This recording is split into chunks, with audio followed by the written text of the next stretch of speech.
Europe 1, il est 7h12. Jean-Philippe Ballas. Le Zoom Éco, bonjour Elsa Conessa. Bonjour Jean-Philippe. Vous nous le dites ce matin à la une de votre journal, Les Échos, les ménages ont de plus en plus de mal à payer leurs impôts et ils sont de plus en plus nombreux à demander des aménagements auprès du fisc.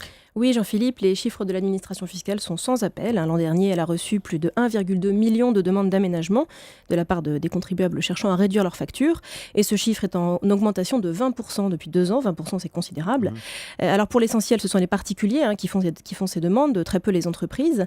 Et elles portent sur tous les impôts, donc à la fois impôts sur le revenu, impôts locaux et même la redevance. Alors pour être précis, ce sont des demandes gracieuses de non-paiement de l'impôt, c'est-à-dire qu'on parle des contribuables qui demandent à ne pas payer tout ou partie de l'impôt qu'ils doivent. Alors bien sûr, toutes ces demandes n'aboutissent pas, et quand elles aboutissent, c'est plutôt sous la forme d'un étalement que d'une réduction. Il faut quand même faire rentrer un petit peu d'argent dans les caisses. On essaie de comprendre, Elsa, pourquoi ces demandes ont-elles autant augmenté depuis 2011 ? Eh bien, Jean-Philippe, la réponse est simple, c'est parce que les impôts ont augmenté, tout simplement. Pour mémoire, entre 2011 et 2013, donc droite et gauche confondues, l'augmentation atteint tout de même 69 milliards d'euros. 69 milliards, forcément, ça a des répercussions sur la trésorerie des contribuables.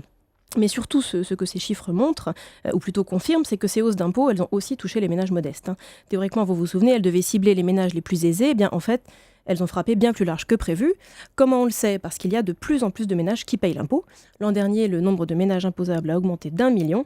Alors, il y a de nombreux facteurs qui expliquent cette tendance, mais malgré tout, 1 million, c'est 2 fois plus qu'en 2011. Et la question qu'on se pose, est-ce que ça va continuer cette année ? Alors, c'est difficile à dire parce que, comme vous savez, Manuel Valls a fait adopter en juillet une baisse d'impôt de 350 € pour les ménages modestes, qui s'appliquera dès cette année. Donc, mécaniquement, ça va réduire le nombre de ménages en difficulté. Mais en parallèle, il y a aussi des mesures de hausse qui vont les toucher forcément. Souvenez-vous, il y a les heures supplémentaires qui vont être fiscalisées. Il y a la fameuse demi-part des veuves qui est supprimée. Il y a aussi la fameuse part patronale des complémentaires santé qui est maintenant imposée. Donc, à l'arrivée, il est quand même assez peu probable que les réclamations dans les centres des impôts diminuent brutalement. Voilà, des ménages de plus en plus nombreux donc à demander des aménagements pour payer leurs impôts.